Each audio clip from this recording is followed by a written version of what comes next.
So textures was something that came up, and I offered to teach a class on that. Um, and so, with there being a lot of textures, I figured we'd do some of the more basic ones first, and then if you guys had anything specific, we can see if I've got some stuff here. I have models for examples, and then I have models for actually showing you how to do something, if that works.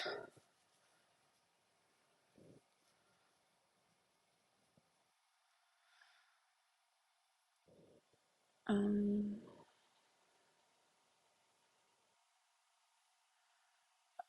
there we go. All right, so one thing that popped up was smoothness, and I think with smoothness, a lot of people when they're talking about that, they're more referring to like fabrics or skins. So I have a different model that I'll be doing this on, but to show kind of how you can get the blends on the skin. Um, and what I do a lot of times when I'm trying to layer on the smoothness, like on the guy's face and his muscles and stuff, is I use a lot of layering with like a little bit of glazing, maybe a touch of feathering in there, but it's nothing that should be terribly um, complicated when it comes to that. And then it's not necessarily on this model, but also when you're doing like more human skin tones, a good idea to add texture to the skin is to do things like little spots or freckles and um, things like that based on what type of skin tone you're doing, because no one has like just a perfectly crisp color. There's usually some sort of variation in the skin tone. But what we'll do is we'll get started here. So I've just got him base coated right now. Uh, and I do lots of little different layers building up. I don't do like huge jumps. I know some people say you can do that and go back with glazing. I don't like doing that, but you can try it however you like. Yeah, kind of, but sort of like so. I always use reference whenever I look at anything. So when I'm talking, I mean like spots like you can see on my skin. I've got lots of like little freckles, and then especially if you're doing older characters, they may have like liver spots and things like that. Um, stippling I actually really like to use when I want something that's more like a cottony or like a wool texture. Um, well, y'all can't see what the heck I'm doing that. All right, move back out here. Um, and then I always remember this from one of Emil's videos, but just make sure that like when you have really defined muscles, still have them join at some point with your skin. Otherwise you'll get muscle islands and it just looks kind of funky. So like usually what I do is so like right here, for example, he's got like this one little bit that's sticking out really far here. And this sticks out pretty far too, but right down here you can see where it gets kind of thinner between the two definition points, and you just kind of join those up. Because if you do muscle islands, it starts to look a little wonky.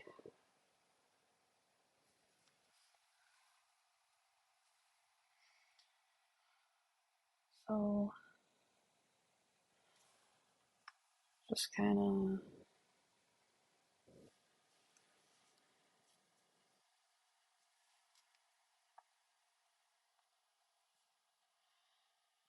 And then because I didn't do quite as big of a jump in color, it kind of just works to be blended in um, without doing much actual blending.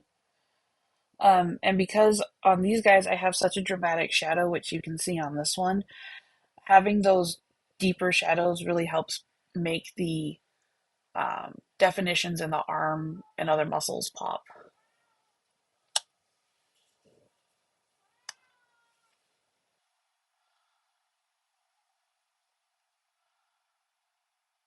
My cat is now upset about something.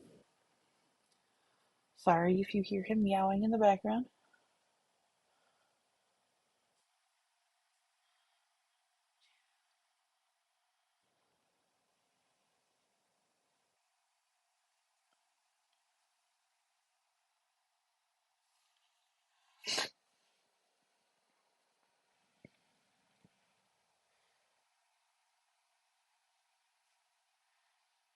So like here, um, you kind of get to a point to where you would have like this really harsh line because it's skin, you don't necessarily want that. So what I do is while my paint is still wet, and I do keep my brush fairly wet while I do this, I kind of just thin my paint down a little bit. And when you test it, like you kind of want to be able to see your own skin tone through the paint. And then it might take a couple of layers, but if you build it up from there, you can still get it as saturated as up here where we didn't have the paint as thin. It just takes a little longer and it'll help smooth out that difference. And my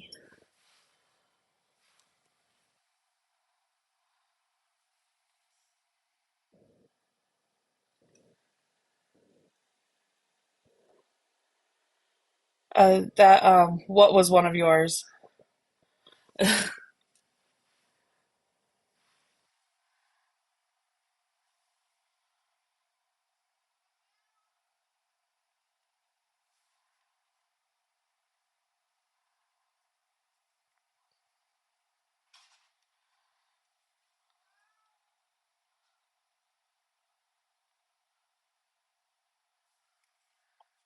Ah, yeah.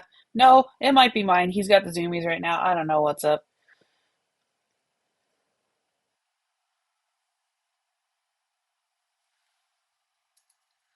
Hello, welcome in. Right, and then when I lighten up, I keep the same color and then I just add a little bit more of that lightning or highlight color. That's what it is, lightning color. I'm not talking about. All right, and then so there we have quite a big jump, and this is also kind of a thing where like what I do when it's this, like you can kind of see, trying to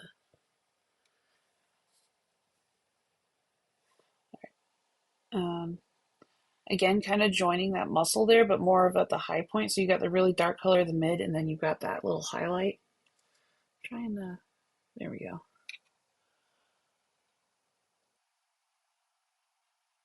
And again, especially if it's for tabletop stuff, you don't necessarily have to blend that out perfectly because most people aren't going to be like all up in your model's face. But while it's still a little damp, you can go in with just some water and kind of just um, drag it up a little bit, and it'll kind of help blend, like feather it in, that highlight in. Go up here.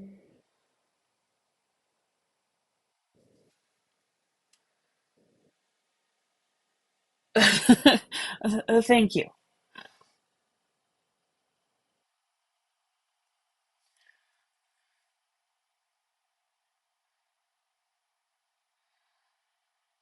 I'm just kind of, but yeah, it's really just kind of getting used to that, and then maybe like playing around with glazing it if you want it like super super smooth. Um, because that can come in helpful, especially so here we're I'm using it's Payne's Gray and from Pro Acryl and Ice Yellow from Vallejo, and I'm only using the two colors. I'm not adding anything like super dramatic to it. Um, when the glazing and stuff I find really helps to come in is when you're trying to blend like two drastically different colors. Um, and for an example of that, I have these models from oh, what's it called? Creature Caster. I'll show you. So this I went from it's faded ultramarine to dark magenta. So like you can see on her leg the blend that comes in there is pretty smooth, but that was a lot of back and forth glazing between the two, and a lot of times getting that smoothness and then getting up into those bright white spots. I don't often use white as a highlight color because not a lot of things give off a pure white light. A lot of times you're using sunlight. But yeah, it's really just a lot of glazing back and forth. You can maybe do some actually that was a complete accident. I did this because I hadn't used this nail polish before. Uh, but yeah, it's just a lot of glazing back and forth, sometimes some wet blending up in there. But yeah, I find what helps is if you want to do something as drastic as like this really light blue with this really deep magenta, what you can do is make the magenta your shadow color, and then when you zenithal over it, it'll kind of give you where those lines go. So it's just kind of filling in that zenithal over the top.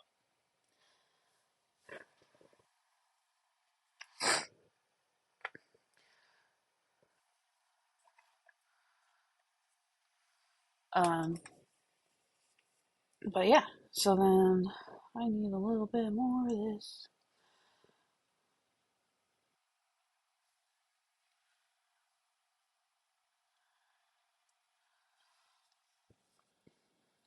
But yeah, so then um,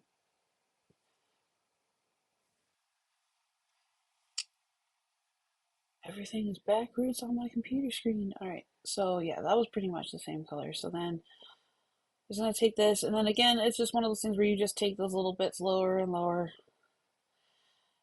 and nothing terribly fancy going on here with the other than like trying to get those blends in there to make it smooth and look more like skin. Um, and then I do a lot of the texturing while I do the highlighting. It's not like you do the texture and then you highlight or whatever. So for an example, it's like on this guy, his wings. So I started off just like this guy, where it's just the plain phthalo green on this one. And then this here, to keep my highlights all the same tone, I'm using that same ice yellow with the phthalo green. And then the wing already, you guys might know what GW models already are like with their texturing on the wings. So a lot of times it's working with your model to highlight what's there and not try to fight what's there. So he had a lot of these like textury folds. So I'm just going in there to try and highlight the folds that already exist. And a good example of working with what the model is giving you for texture is when it comes to like fur. Some models have are like dogs, but they don't have any texture on them because they're like a short-haired dog, like a pit bull, for example. In which case, you just it's a lot of tiny little hash marks to get those, as opposed to um, highlighting what's there. But when a model already has a lot of that fur texture, for example, here's my werewolf. Um, when it came to all this fur on the back, what I did is I painted it all one the same tone. And then when it came to the highlights, that's when I started adding in those. You can see the extra tones of like the more grayish fur. Um, but it was just making those little ridges that were already there pop. And not, you don't have to highlight every single one because that's not how hair works. Um, Again, I like to use a lot of references when I'm working with textures. Just because like we're already surrounded by texture, why not use it to help us recreate it on in a miniature scale? Um, and then it's kind of like when I worked on making the dress on this guy. It's supposed to be like it's like a fuzzy, fuzzy kind of texture. So I went in with like some stippling um, to do all of my highlights. And that alone will add a lot of texture. You can add a texture to your base coat as well, which will add even more. Um,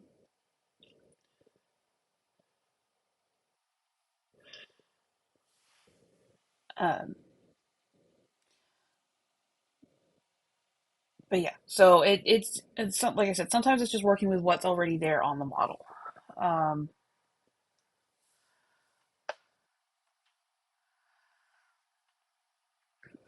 um, and also models that have texture can really help in some cases. Like here is leather, and this was a 3D printed model.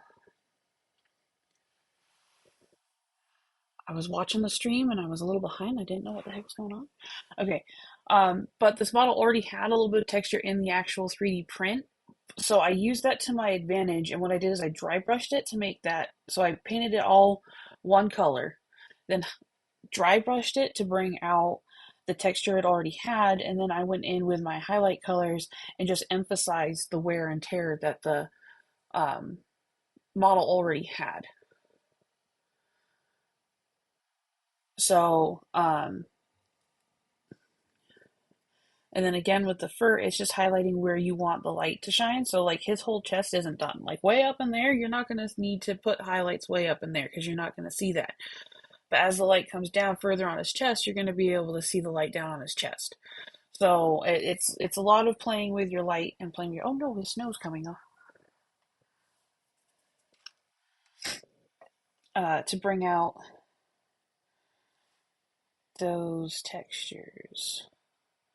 So like just like on this guy, he's got all those ridges. So rather than fighting the ridges, let's just make sure we emphasize them in the way we want them to be emphasized based on how you want your model to look.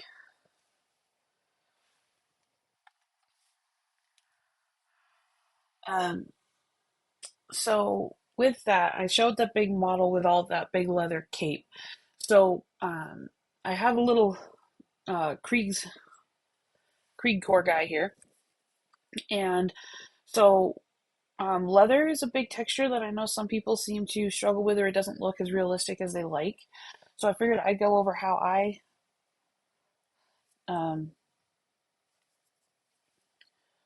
do my leather. And then this can apply to any color of leather you want to do. It's like I said, it's more of the texture and the way it looks like. So if you want like an older leather, then like the big model, uh, look up a reference of like an old worn leather coat or old worn leather. That'll help. And if you want like new shiny leather, then you would look up like a new leather jacket or something. Um, I find that using references helps a lot, and uh, it's something that I learned to do as like outside of mini painting. I do a lot of drawing, so I use a lot of reference for that as well. Um, but I start this one here is just a basic, leather. It's so this is a base of Rhinox hide.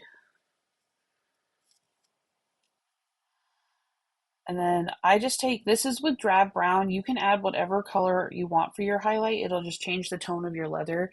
And then another way to like get a head start on doing your leather is sometimes what I'll do is I'll use my zenithal and I'll avoid all the leather spots and then I'll go over it with whatever color of contrast paint that matches the leather I'm going for. So like snake bite leather is a really yellow leather. I've also used, I think it's Gorguncha fur, to make like a really, really red leather. Um, but I just kind of start out like normal. So if you want like a shiny one, you just start out doing your usual highlights. Get him in there.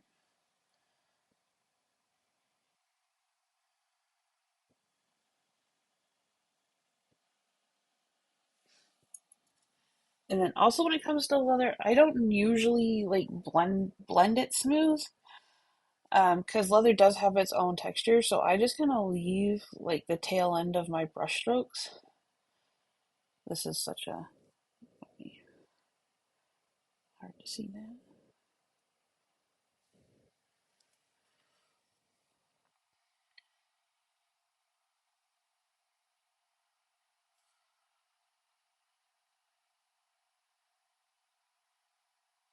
And you emphasize this, and then if you want more of like a mottled textured look, you could use stippling to do this as well.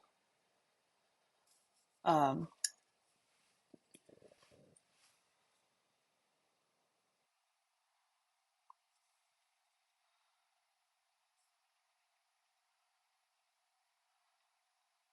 so here is just like a little general highlight. My paint was a bit too thin putting that on.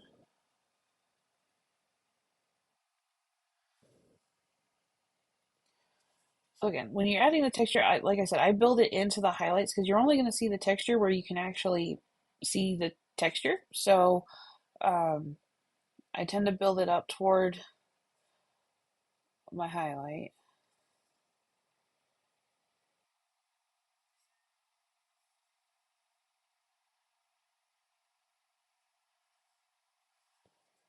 And then we add a little bit more of that color. So then on the peaks of leather, you can get like some really intense like white colors. Um, Again, I would use more of an ivory when I do this. When you're doing the like very highlight, like very edge of that because it's just a little bit more of a natural look, I think. And then once you put it up against this, that builds into like the color theory aspect of it, where you're gonna have such dark colors around it that once you add um, the lighter color, even if it's like a yellowy one, it's gonna look more white on top of this because the thing it with this drab brown being what we're doing our the bulk of the highlighting with. Um, it's already kind of yellow, so if you add like this ice yellow as a highlight in there, ooh, that had blue in it. Oops.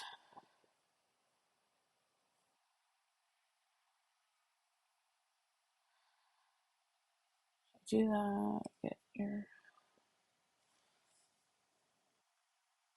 yeah. So and then you only do this on like the very very peaks of the what you're looking for. So like it would be like the edge of his coat, maybe a little bit of this corner here, and that's gonna be it. And then when you want to weather the leather, so I kind of do that too with my finger, just kind of like pull up extra paint.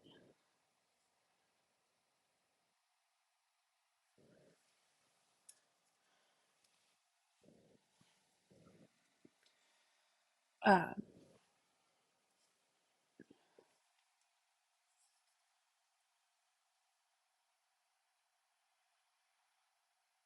do just the little peaks there, and it kind of emphasizes that wrinkle. And then if you wanted to add more texture to this, what you could do is if you take your drab brown and you, some people you might want to swap to a smaller brush, but you can add like some wear and tear to it pretty easily. That brush is too wet.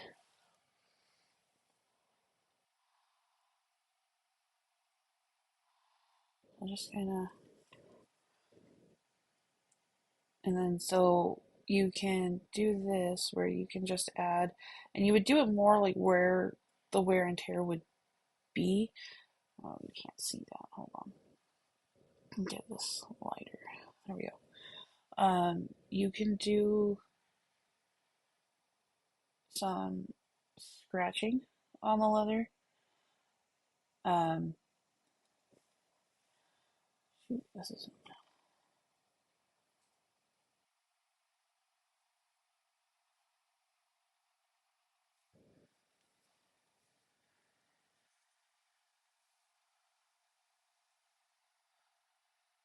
just like some little scratch here and there. Maybe some like little spots. This kind of breaks into like the weathering class territory, but like texture is part of that. Um,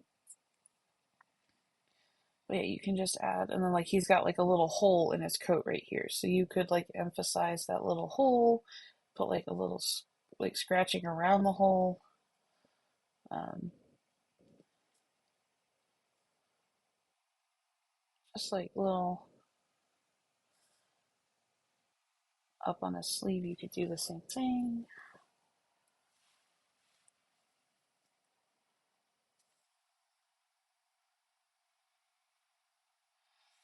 Yeah, that's generally how I go about getting the leather look. And again, you can do this with stippling. You can brush it. That works either way. Works really well. I like to use stippling more when I want like a wool texture. So I've got another guy here. And when I do the stippling, I get a brush that I'm okay with ruining because that's what it's going to do to it. So I have these older, or not older. It's like a really cheap pack of brushes that I've gotten online. Um, so you just, and with dry brushing, you don't actually want, or for stippling, it's kind of, you can use dry brushes if you want as well. Um, but you can just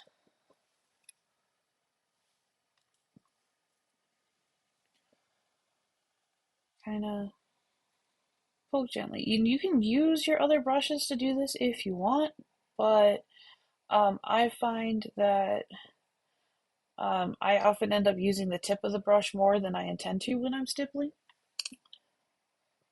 Um, if you're using like your nicer brushes, you would tend to use more of the um, side of the brush, not the tip of the brush. So that was a color change, but it wasn't that big of one.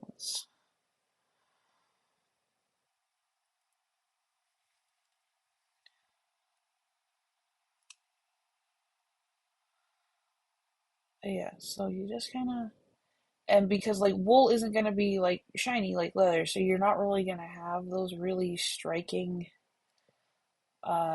highlights. Stippling can also help tone down textures and highlights when you do it this way. So, like if you're doing skin and you want like a softer look, doing the stippling on the skin would work really well for a softer look and not a harsh one.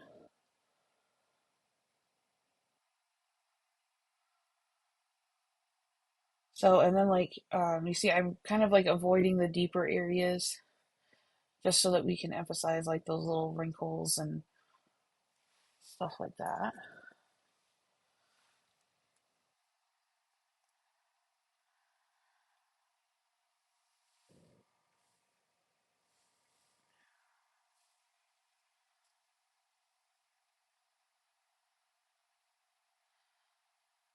Yeah, so then, and then stippling, if you use your brush, it'll give you more control. You can do stippling with like a sponge, um, which is really good for like doing weathering on like metals and stuff. It'll like make your scratches for you or your chunks where the um, paint has flaked off because of wear and tear. Um, it's really good for that, but the splotches tend to be a bit too um, uh, big for doing things like the wool on a coat, or you could use it to do the texture on the skin if you wanted like liver spots or more of like a freckly look. It makes it a little bit more random than if you're using a brush. And then when doing textures like wools and things like that, because they aren't gonna get to that like high white shine. Um, Playing with your colors and making sure you're not going too bright is always is a good thing. And then, like I said, having that reference up. So, like if this guy's in this nice coat, you could look up a wool coat online and um, see how the light hits on a wool coat because it's going to diffuse the light a lot more than leather because it's got a lot more texture to it.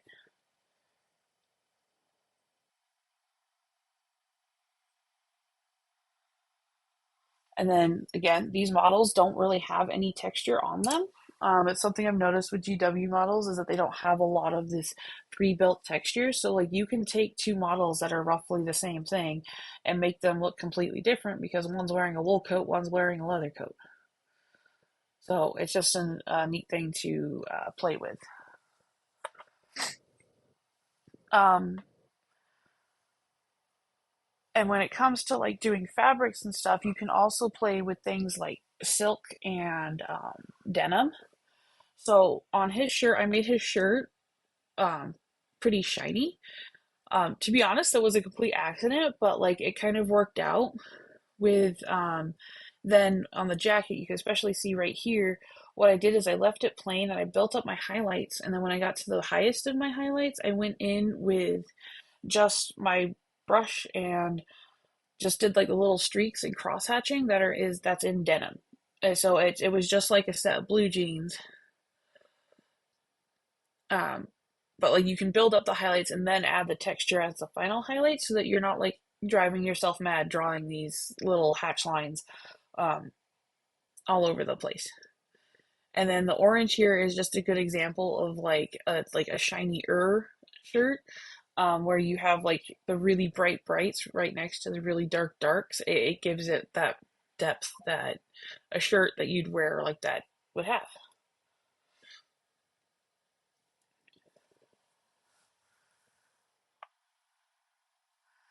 Another thing with the textures is metals. Um, so I know a lot of people can do it with the non-metallic technique, but I use the true metallics a lot of times. I haven't played a lot with the non-metallics, but so you can create texture on your metals real easily um, by like painting them as their base coat, and then you can emphasize like here with the corrosion on the holes.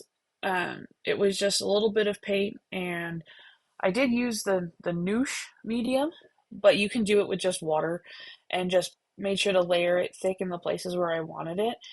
But the metal isn't as shiny because it also has a wash on it, so you can create different textures of metals with different washes. So like if I had wanted these to stand out, I could either have just done the wash in the middle and had this pattern left alone, or you can go back over the metal with your metallic color and make it stand out again. I was just really happy with how the shine came out with it just being dulled with this guy, so that's where I left it. And again, these ones here were a pretty good example of the smooth texture on the cloth. So when it comes to his cloth, it was just the Faleo green, and then building up those highlights slowly with layers with more and more of the ice yellow mixed in. And then the back, you can kind of see a lot more of that.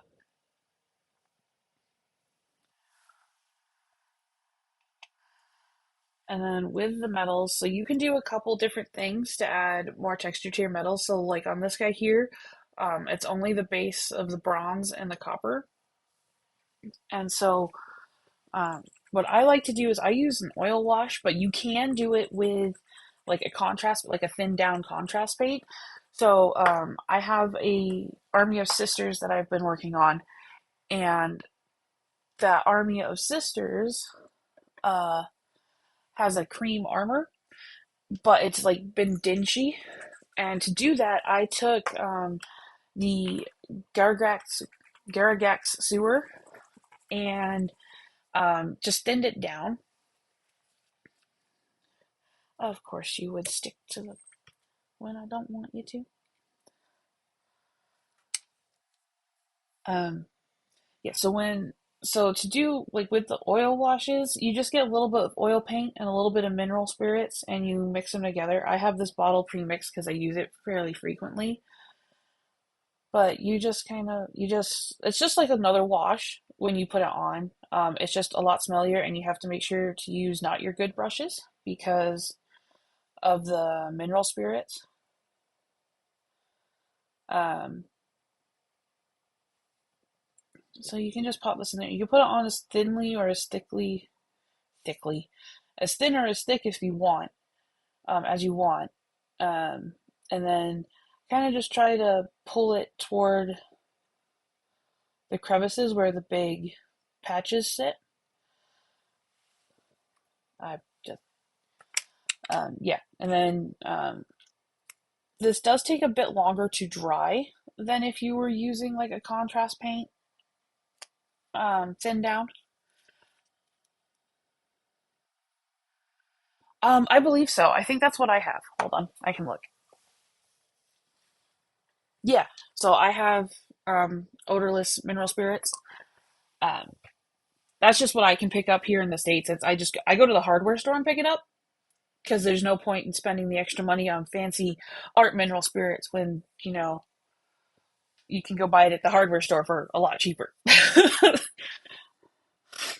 um, But yeah, so with my sisters, let me get my wood on my palette so I can pull this out. Um, Another tip I have for it's a bit busy, so we'll pop this on there. Um, is for your contrast paints or your metallics. If you don't want to use them in your wet palette, these little poppy toys are great. And then when the thing's dirty, you can just like pop out the paint. It's great.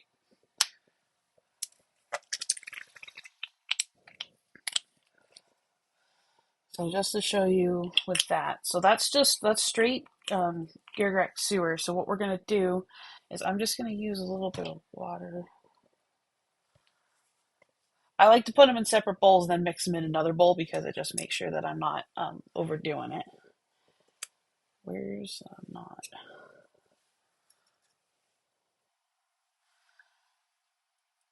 So if we were to use the sewer straight, we can do it back here. See, it's like pretty dark and thick on there, and we don't necessarily want it that dark, and we want it to stick more in the crevices, right? So thinning it is going to help do that. So because this is acrylic, you can just take water and just kind of like go over it and move it about.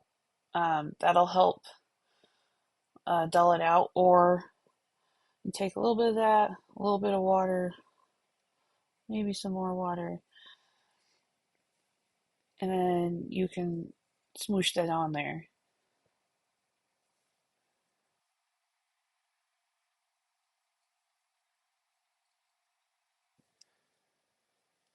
Hello. Yeah. If you look at the right places, you can get some odorless mineral spirits for a pretty reasonable price. They're not going to be too crazy. But you can do this, and again, you kind of want to try. Like I do it all over because that's what helps make the armor look dull. Since these are like undead, I don't necessarily want them to be shiny. Um, these are the knights, so I might add a little bit more to it.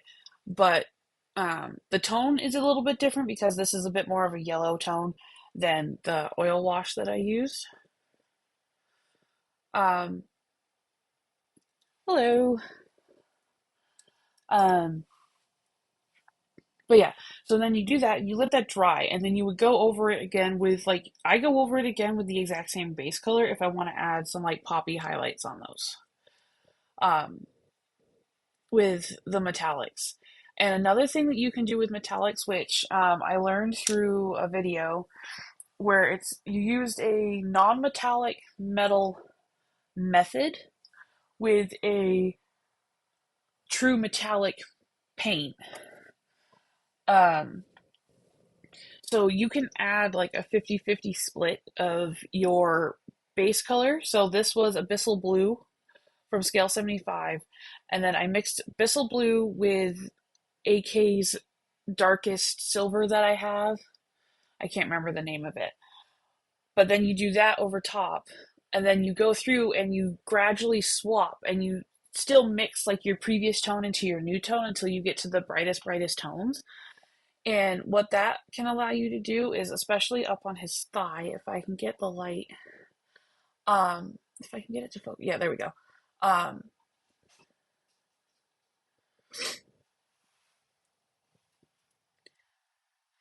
uh, but you can add, it allows you to add a bit more texture to your metallics because then you can add in all of those scratches, um, and really build that up. Um, and then like it also allows you, if you look here on the back of his thigh, the metal isn't as shiny as his actual armor. And then as it goes around his leg, the armor gets duller. That was just a dry brush over that initial mix of abyssal blue and whatever that silver was. And then I did just a little bit here and there, popping out bits of those chainmail. But it allows you to add a little bit more depth to your true metallics when you do mix it that way. Um, and again, it allows you to emphasize things that may already be on the model, like scratches or like obviously this model has a lot of texture, excuse me, built into the armor. So it's a good way to do that. And then again, his cape was also very textured already. And I know there are people that struggle with getting the bright red. My tip for doing the bright red, just because we're looking at this red cape, is I start with like a brick red or even a brown with a little bit of red mixed in, and then I build up the red from there to make the really bright, to make the reds be brighter. And then his cape, you can see the texture is different. What I do when I want to add a bit of texture that's like dirt or grime that isn't a, a powder is I take a wash, and I mean like a wash, not like a contrast paint, but this was like Agrex Earthshade, and I just layer it and layer it and layer it. It takes a little while. Thank you. Um, it takes a little while, but it builds up and makes this like grimy texture. It's great for models like this where they have a little bit of that um, metal texture going on already. Um, yeah, was there anything specific anyone wanted to look at or had questions on?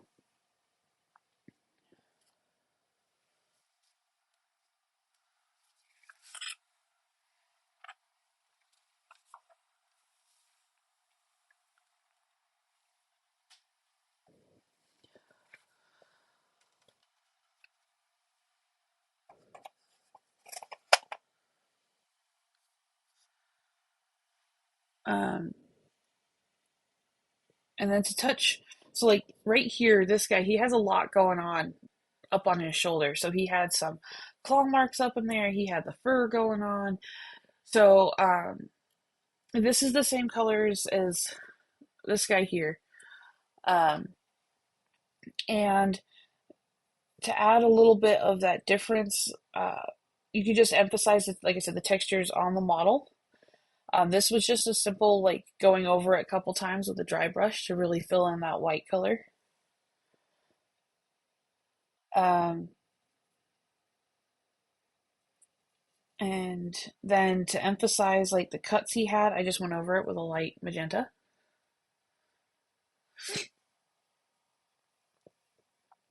Um, and yeah, and then like he has really stretched out skin. That's where like you can see all the texture to it. This was before I learned how to fill my bottles in.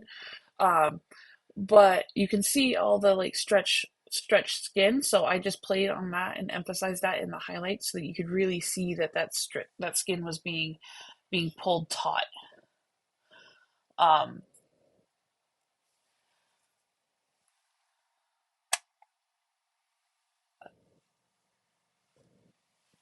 yeah, so I mean, um is there anything specific you guys want to see? Or another example I had was I did an OSL.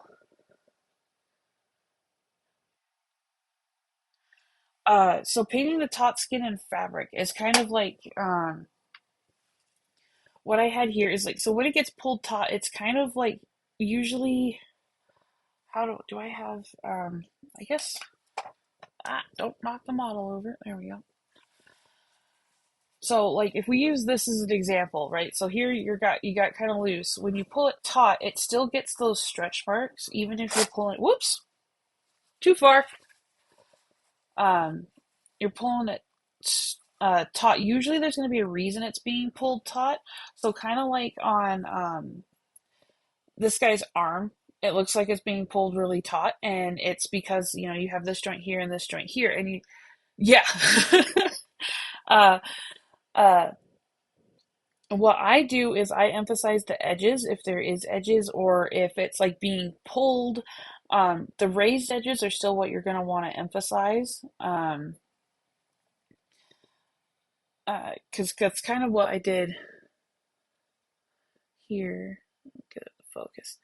Um, I emphasize like the very edges and the stretch marks that go across it. This looks kind of similar to this, but the wing here is it's in its loose form. This guy's stretching his arm out, so it's going to be pulled taut, and you're going to have um like the stretch marks. I mean, it's like the paper towel was a bit too flimsy for what I was trying to demonstrate, but um, usually when you pull, like, see, you can still get those, you still have those high ridges and low ridges.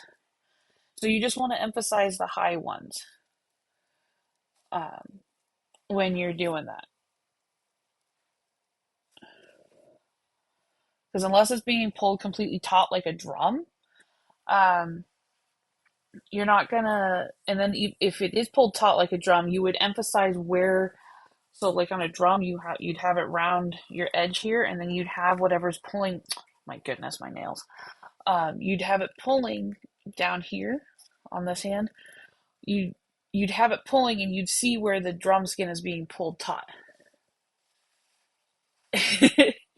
And so when you see that lip where that's being pulled taut, that's where you're going to want to emphasize it as well. And since it's being pulled over an edge, you'd emphasize the texture of it being pulled taut by putting the texture over the edge of the, I guess in the case of a drum, over the edge of the base of the drum.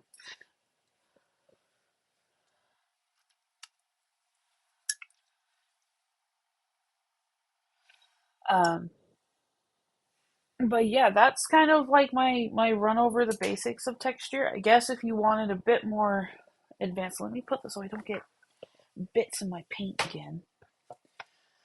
Um, so here there's also the we have the blood texture, and if I can get it to go, yeah, there we go. So you can kind of see how we've got some stringing happening up in here. It's really thin, um, but there's some stringing going on. Um, yeah, no problem.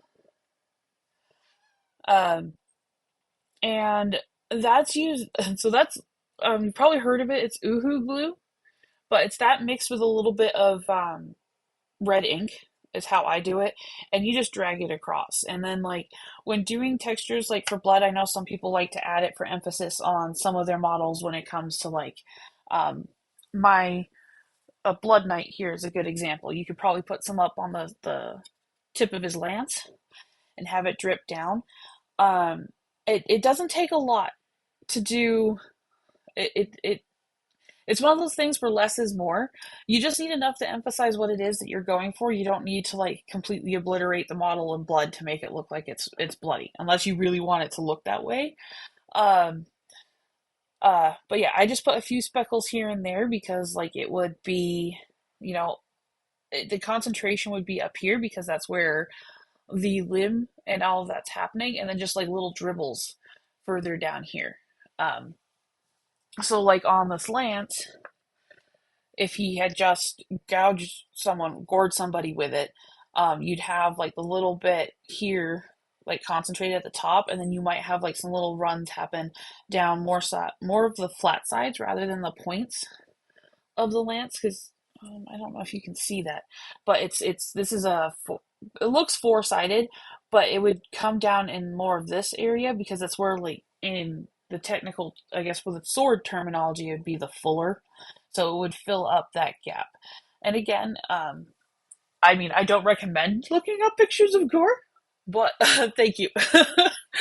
uh, that was my Halloween model. Um, but yeah, um, I mean, if there's any specific questions, I can help you out. But otherwise, it was kind of just a general overlook of some of the more basic textures and like what I like to do when it comes to like metals and things like that. Let me see this guy. Yeah, so he's gonna dry there. So he's back to this guy. He's dry on both sides.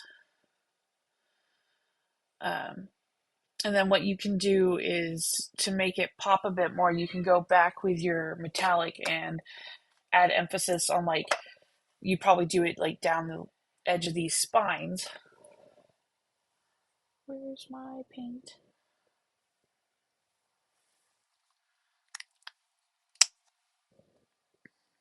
But yeah, just some of the tips and tricks I have for adding textures to models. You can use different sources and stuff too. And then like when it comes to the bases on your models, there's always texture paints. Um, and bits kind of help. But these rocks are like cork, and then the stones are just like little printed bits. Yeah, I use it for metallic paints and my contrast paints, and then if I want to do anything with inks, just because contrast paints and inks are just too runny to put on your wet palette, I use the pop it the pop it toy.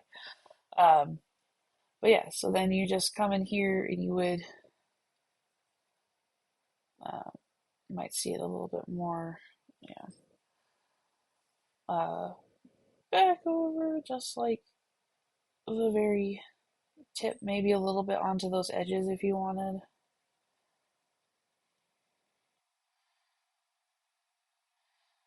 Yeah, I heard somebody using the Pop It toy for their stuff, and I was like, what?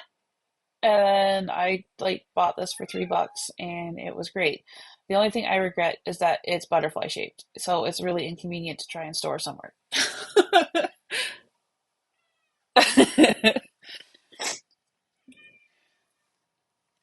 But yeah, it might be a little hard to see on the camera. Uh, but you can go back and add a bit more of that metallic back in. And this is where, like, if you did the technique where you did like I did on the knight or the ogre, orc, um, you might see some really poppin' results from it because your underbase wouldn't be the same as your highlight. But I like to keep it like that. But yeah, so you can, and then oh, I guess you can see it like that. Yeah, but it just helps emphasize the individual pieces of that hanging chain rather than just um, the piece as a whole. So,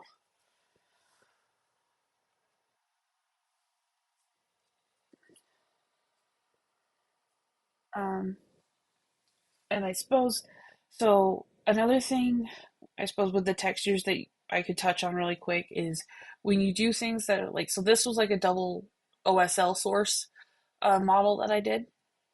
And what you can do is you can play with that same thing with texture using just the color of the light. So, um, here, like where her shoulder pad is, up into her eye, where there was like more what looked like metal or plastic pieces. I added sharper highlights, and then down on her arm and her cape, where it wasn't as shiny of a material, I didn't add those super sharp highlights. So it helps create texture between the different materials, even though it's all in the same color. And the same thing with the magenta. So there were some areas that got like a really harsh like pop of that really bright pink, and then the rest were sort of blended out more so that they wouldn't, so that they don't have all the same texture. But you can see that they're different materials in the same lighting.